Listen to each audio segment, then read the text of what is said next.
Hola, sean todos bienvenidos a este nuevo video en el cual hablaré sobre el agua, sus características, propiedades y algunos datos relevantes sobre esto.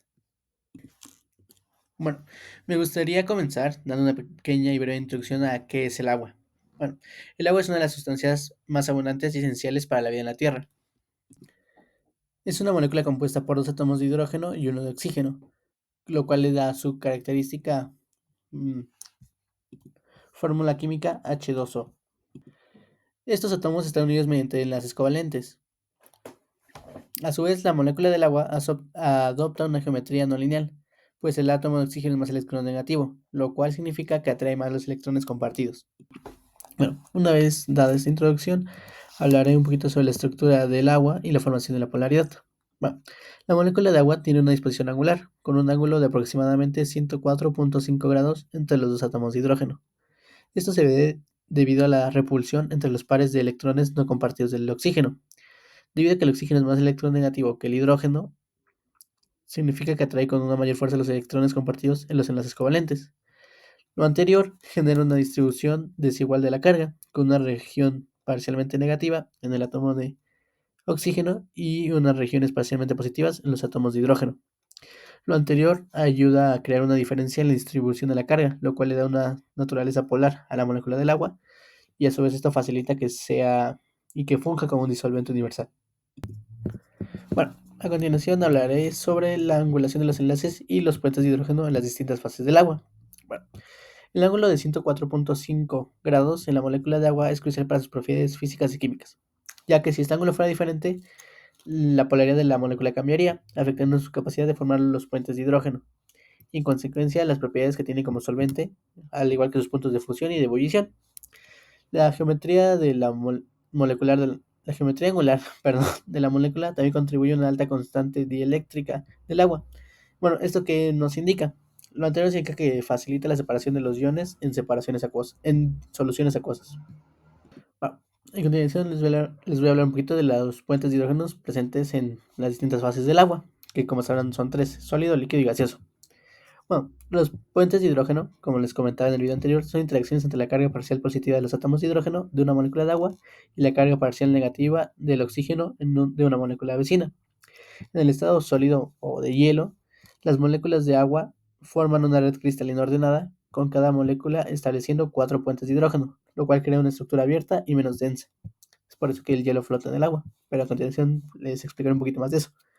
No. En el estado líquido, los puentes de hidrógeno se rompen y se forman constantemente debido a la energía térmica, lo cual permite que las moléculas se acerquen más entre sí, aumentando su densidad. El número de puentes de hidrógeno que se crean en el estado líquido son alrededor de 2.4 puentes de hidrógeno. Y finalmente, en el estado gaseoso, la energía térmica es lo suficientemente alta como para superar las fuerzas de los puentes de hidrógeno, lo cual separa las moléculas completamente. Entonces, en este caso, el número de puentes de hidrógeno que se crean es de cero. Bueno, para explicarlo un poquito de manera más sencilla, pues tengo estos plumones. Pero bueno, entonces les comentaba que en estado sólido, pues imagínense el hielo, pues que hace es que que se muevan las moléculas de manera más lenta. Entonces se pueden mover así y esto crea la oportunidad de que se formen cuatro puentes de hidrógeno, que son así. Y esto le da mucha estabilidad. Es como, no sé, pasarlo a una mesa. Supongamos que una mesa tiene cuatro puntos de apoyo o cuatro patas. Generalmente se dice así. Entonces, al unirse, pues ya la mesa está muy estable en el estado sólido. Lo que sucede en el estado líquido es que ya estamos a una temperatura de unos 25 grados, más o menos, porque en el estado sólido es a los 0 grados, porque la escala Celsius es así. A los 0 grados se congela el agua y a los 100 grados ebulle el agua. Entonces, en el estado líquido, o supongamos una temperatura ambiente de unos 25 grados o 30 grados, pues hay un poquito más de calor y se permite que las moléculas del agua se muevan un poquito más rápido. Entonces, en este caso se pueden mover así y pueden formar 2.4 puentes de hidrógeno, y eso hace que sea líquida. Y finalmente, a 100 grados centígrados, pues las moléculas se ven muy rápido y sus átomos también. Entonces, de esta manera no pueden formar puentes de hidrógeno y es por eso que pues se elevan al no poder elevar ningún puente, al no poder formar ningún puente de hidrógeno. Listo, una vez explicado esto, pasamos a la siguiente parte, que es la densidad del agua y del hielo. Bueno, el comportamiento anómalo de la densidad del agua es fundamental para la vida en la Tierra. Al decir anómalo me refiero a que es poco común o que no es lo cotidiano o no es lo que se espera. Pues debido a esto, bueno, debido a que a diferencia de la mayoría de las sustancias, el agua alcanza su máxima densidad a los 4 grados centígrados. Y cuando se enfría por debajo de estas temperaturas, las moléculas comienzan a organizarse en una estructura cristalina que maximiza los puentes de hidrógeno. Lo que bueno, lo que les comenté, que se forman estas redes cristalinas en la cual se crean 4 puentes de hidrógeno, o sí, 4 puentes de hidrógeno. Esto resulta en una menor densidad en el estado sólido o de hielo del agua. Esta estructura abierta y espaciosa permite que el hielo flote sobre el agua líquida. La relevancia de esto es que si el hielo fuera más denso que el agua líquida, se hundiría. Esto provocaría que los cuerpos de agua se congelaran desde el fondo. Esto principalmente afectaría al desempeño o a la supervivencia de los ecosistemas acuáticos. Porque, bueno, generalmente lo que sucede con el agua es que en la temperatura superior, bueno, donde se forma el hielo, están a 0 grados centígrados y generalmente abajo sigue estando líquido, a unos 4 grados centígrados. Y esto pues permite que se desarrolle la vida. A continuación les hablaré de las propiedades emergentes del agua. Bueno, la primera propiedad es la tensión superficial. Esta es una propiedad que permite a la superficie del agua comportarse como una película elástica, debido a las fuerzas cohesivas entre las moléculas del agua. Esto es principalmente visible en fenómenos como las gotas del agua que se forman en superficies lisas o a la capacidad de ciertos insectos para caminar sobre el agua. Si no me equivoco, este insecto se conoce como zapatero, pero no estoy del todo seguro. Pero bueno, esta capacidad es la que permite que puedan caminar sobre el agua. Por otro lado está la capilaridad, que es la imagen que tengo a mi izquierda. Bueno, la capilaridad es el movimiento ascendente del agua en los tubos estrechos o en materiales porosos. Esto es el resultado de la combinación de las fuerzas de la cohesión que se da entre el agua y las paredes del tubo. Perdón, estas son las fuerzas de adhesión, las que se dan entre el agua y las paredes del tubo, y las de cohesión son las que se dan entre las propias moléculas del agua. Esto es una propiedad esencial para el transporte de agua en plantas a través del xilema. Y muchas veces llegamos a pensar que esta propiedad es muy débil o ineficaz, pero no, la verdad es que no es bastante fuerte, esta fuerza es bastante fuerte. ¿Por qué? Porque es lo que permite que el agua ascienda hasta la copa de los árboles. ¿Por qué? Porque en este caso, bueno, en el caso de los árboles no tienen una bomba, que podría ser como nosotros, el corazón, que ayuda a bombear la sangre, o en este caso el agua. Bueno, en el caso de los árboles el agua y en el de nosotros la sangre, ayuda a bombear la sangre hacia arriba, pero en el caso de los árboles no tienen ningún corazón o no tienen ningún equivalente a una bomba que ayude a hacer esto. Esto se vale a través del xilema, se utiliza la capilaridad para que puedan llegar hasta arriba de las hojas del árbol. Bueno, y también les voy a hablar un poquito del calor específico y la escala Celsius. Bueno, el alto calor específico del agua significa que necesita absorber o liberar una gran cantidad de energía para cambiar su temperatura. Esto contribuye a la regulación del clima, ya que grandes masas de agua pueden absorber el calor durante el día y liberarlo durante la noche, moderando de esta manera las temperaturas extremas. Además, el alto calor específico del agua también es crucial para la homeostasis en los organismos vivos, lo cual permite que mantengamos una temperatura interna estable. A su vez, la escala Celsius, que es utilizada comúnmente para medir las temperaturas, se basa en las propiedades térmicas del agua. Como les había comentado anteriormente, con 0 grados centígrados bueno, se establece como el punto de congelación del agua y 100 grados centígrados siendo el punto de ebullición de esta misma. Listo. Bueno, aquí les voy a hablar un poquito de la disociación del agua y la constante de equilibrio de esta misma, o KW. Bueno, aquí la K, no sé si lo sepan, pero significa constante y W es por water, que es agua en inglés. Pero bueno, ya hablando de la disociación del agua, el agua tiene la capacidad de autoionizarse, es decir, que una pequeña fracción de sus moléculas se disocian para formar iones hidronio y iones hidroxilo, que bueno, la fórmula de los iones hidronio es H3O y la fórmula del hidroxilo es OH. Esto se alcanza a apreciar en la imagen de la derecha. Ese proceso es reversible y su constante de equilibrio se conoce como KW. Y a 25 grados centígrados, KW tiene un valor de 1 por 10 a la menos 14. Esto nos indica que la concentración de iones hidronio y hidroxilo en el agua pura es muy baja. O sea, es de 1 por 10 a la menos 7 en cada uno, como se aprecia en la imagen de la izquierda. Esta constante de equilibrio es fundamental para entender la química del ácido y base, ya que define la relación entre el pH y el pOH en las soluciones acuosas, donde pH más pOH siempre va a ser igual a 14, a una temperatura de 25 grados centígrados. Bueno, luego les voy a hablar del pH, el pOH y el significado de la P. Bueno, me gustaría comenzar con el significado de la P, porque muchas veces en la primaria y algunas veces en la preparatoria se nos comenta que la P significa potencial, por ejemplo, potencial de hidrógeno o potencial de hidroxilo, pero no, esto es erróneo. La P se agrega para representar la función matemática del logaritmo negativo de la concentración de iones. Y bueno, el pH se calcula como el logaritmo negativo de la concentración molar de iones hidronio, mientras que el pOH se refiere a la concentración de iones hidroxilo. Bueno, esto tiene una relación, bueno, la relación que hay entre pH y pOH es bastante curiosa, debido a que a la constante de equilibrio de disociación del agua, o Kw, en cualquier solución acuosa a 25 grados centígrados va a darnos un resultado de, bueno, la suma de pH y pOH siempre va a ser igual a 14. Es- Esto nos permite calcular uno si se conoce el otro, y es una herramienta fundamental en la preparación de soluciones químicas y en la fisiología de los organismos vivos. Pero bueno, aquí como se aprecia en esta tabla, este, bueno, si hay, por ejemplo, 10 a la menos uno en ácido o en pOH, va a haber 10 a la menos 3 de base. Entonces siempre nos va a dar un resultado. Si hay uno, va a haber 13 del otro. Si hay 7 y 7, pues va a ser neutro. Y van a juntar a ambos una suma total de 14. Bueno, a continuación les voy a hablar de los ácidos fuertes y débiles, el pKa y la titulación. Pero bueno, para comenzar me gustaría definir qué es un ácido y bueno, qué es una base. Bueno, el ácido es aquella sustancia que tiene la capacidad de donar un protón o un hidrógeno, mientras que una base es la sustancia con la capacidad de aceptar un hidrógeno o un protón. Entonces el ácido la dona y la base la recibe o la acepta. Pero bueno, como ya había comentado, los ácidos son sustancias que al disolverse en el agua liberan iones de hidrógeno, y la principal diferencia entre un ácido fuerte y un ácido débil radica en su grado de disociación. Mientras que los ácidos fuertes, como el ácido clorhídrico, que está presente en, en- bueno, este se encuentra en los jugos gástricos. Otro ejemplo es el ácido sulfúrico de fórmula H2SO4 y el ácido nítrico, que tiene una fórmula de HNO3. Bueno, estos se logran disociar de manera completa en una solución acuosa, lo que significa que prácticamente todas las moléculas del ácido liberan un ion hidrógeno. Debido a esta disociación completa, los ácidos fuertes tienen un valor de pH, un valor de pKa muy bajo, incluso llega a ser negativo.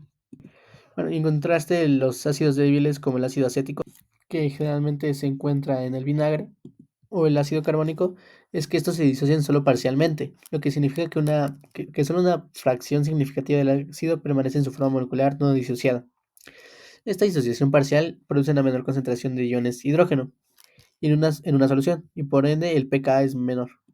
Bueno, la disociación incompleta de los ácidos débiles depende de la constante de disociación ácida, o Ka, que como les había comentado con el agua es K por constante y en este caso A es por ácido. Y bueno, esta mide la propensión de un ácido a liberar un ion hidrógeno. Bueno, por otro lado, el pKa es el logaritmo negativo de Ka y proporciona una medida conveniente de la fuerza del ácido. Bueno, algo que no expliqué del todo es por qué se agrega una P, que como les había comentado era el logaritmo negativo. Bueno, es que muchas veces los resultados de estos valores son muy pequeños, como 0.00000000001. Entonces, al aplicar el logaritmo negativo, nos permite que sean valores mucho más legibles o más cómodos. Bueno, es por eso que el pK es el logaritmo negativo de la constante de acidez, y esto nos proporciona una medida conveniente a la fuerza del ácido. Mientras mayor sea el valor de pKa, más fuerte es el ácido, ya que indica una mayor tendencia a donar protones. Por ejemplo, el ácido acético tiene un pKa de alrededor de 4.78, y esto nos indica que es muchísimo menos fuerte que el ácido clorhídrico, que tiene un pKa de más o menos menos 6.3. O sea, el contraste es muy cuantificable. Bueno, resumiendo un poquito más, el pKa nos permite predecir el grado de ionización de un ácido a un pH determinado, y por lo tanto nos es una herramienta realmente útil en la química de las soluciones acuosas y en la fisiología especialmente. Bueno, también les voy a hablar de la titulación de ácidos. Bueno, la titulación es una técnica analítica que se utiliza para determinar la concentración desconocida de un ácido o una base en la solución. En una titulación ácido-base se añade un titrante, o sea que es una solución con una concentración conocida, a la muestra hasta que se alcance el punto de equivalencia. Este momento es Bueno, en ese momento se alcanza una concentración de ácido y bases que se neutralizan exactamente, o sea, quedan igualitos. Por ejemplo, supongamos que si en este vaso de agua, por ejemplo, no sé qué pH tiene, entonces, pero sé que es ácido, por ejemplo.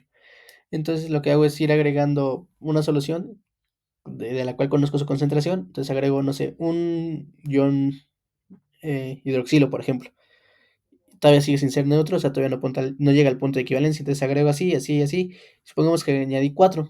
Entonces, al lograr esto, sé que había 4 iones y hidrógeno en la solución inicial. Entonces, partimos de algo que no conocemos y descubrimos cuánta cantidad tenía al agregar algo que sí conocemos. Bueno, este punto de equivalencia que les comenté es crucial porque nos indica que se ha añadido la cantidad justa de titrante para reaccionar completamente con la sustancia en la muestra. Y bueno, en el caso de una titulación de un ácido fuerte con una base fuerte, el punto de equivalencia ocurre a un pH cercano a 7, ya que la neutralización produce agua y una sal neutra. Sin embargo, para los ácidos débiles, el punto de equivalencia no se encuentra en pH 7, debido a la disociación incompleta del ácido. Por ejemplo, cuando se titula un ácido acético con hidróxido de sodio o NaOH, la base fuerte reacciona con el ácido débil, formando en este caso acetato de sodio, y su principal solución resulta ligeramente básica después del punto de equivalencia, debido a la presencia de la base conjugada de la base conjugada, que sería el ion acetato, que puede reaccionar con el agua y esto eleva el pH, haciendo la solución un poco básica. Otro dato relevante es que durante la titulación, la curva de pH presenta características diferentes según la naturaleza del ácido y la base involucrados. En una titulación de ácido fuerte con una base fuerte, más bien la curva muestra una pendiente abrupta del punto de equivalencia, que es lo que se aprecia en la imagen de la izquierda. Entonces es una curva que tiene bueno, se nota mucho el cambio, pues hay una pendiente muy abrupta, o sea, muy marcada. Y bueno, por todo lo contrario, en una titulación de un ácido débil con una base fuerte, la curva tiene un aumento más gradual en la zona cercana al punto de equivalencia. Para identificar visualmente el punto de equivalencia se utilizan indicadores de pH, y los cuales son sustancias que cambian de color a un pH específico, o un pH metro, el cual mide una compresión del pH de la solución durante el proceso. Bueno, como les comentaba, en la segunda imagen se ve como hay una curva un poquito más controlada, por así decirlo, cuando se van acercando al punto de equivalencia. Bueno, ¿cuáles son las aplicaciones y los usos que tiene la titulación? Bueno, la titulación generalmente no solo se utiliza en los laboratorios, sino también en la industria alimentaria, farmacéutica y análisis medioambientales, para determinar la pureza de sustancias, el contenido de acidez de productos alimentarios, tales como el vinagre o la dureza del agua, entre otros. Eso es lo más relevante de la titulación. Y al decir dureza me refiero, bueno, porque hay algo que se llama agua dura, la cual bueno, es agua que contiene alta concentración de minerales, que generalmente tienen a ser calcio y magnesio, si no me equivoco, que se encuentran disueltos en ella. Bueno, eso es lo que se llama agua dura. Bueno, ya acercándonos al final del video, les voy a hablar sobre los amortiguadores de pH y los sistemas fisiológicos. Bueno, los amortiguadores, o también llamados buffer, o a veces también tampones, son soluciones que resisten cambios drásticos en el pH cuando se les añaden pequeñas cantidades de ácidos o bases fuertes. Entonces aquí como se indica en la imagen de arriba, se ve que, bueno, está el agua normalita y se le agrega una solución ácida. Entonces con esas 3 gotas se cambia el pH drásticamente a un pH 3. Y bueno, y del otro lado está el tampón o buffer, el que está en el agua, y se le agrega las mismas 3 gotas de ácido de la misma solución, pero el pH solo cambia a 6.9.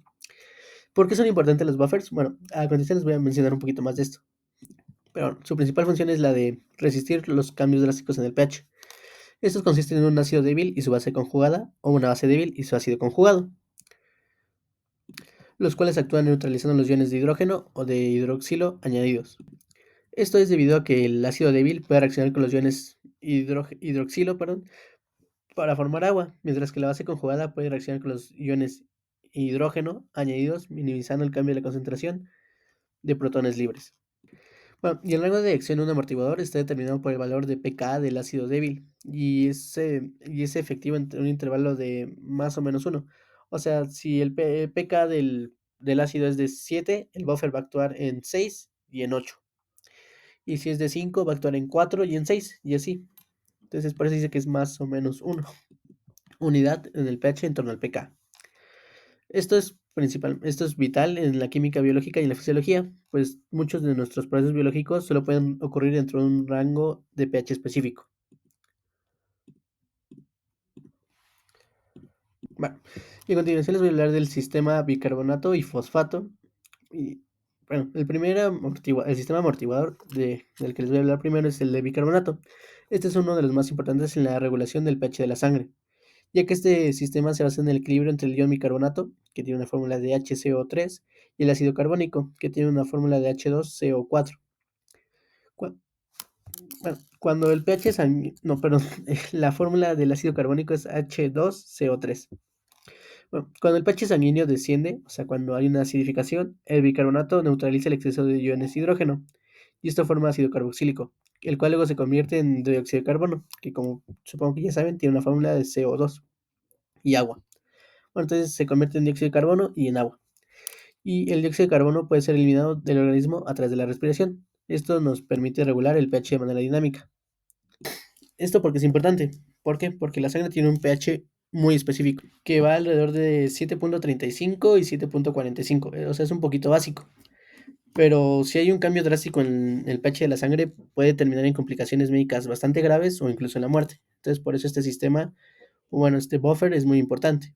Y bueno, por otro lado, el sistema amortiguador de fosfato actúa principalmente en el entorno intracelular, o sea, dentro de la célula, donde el equilibrio entre el ion dihidrógeno fosfato o H2PO4 y el ion monohidrógeno fosfato o HPO4 2 nos ayuda a mantener el pH en valores adecuados para la función celular.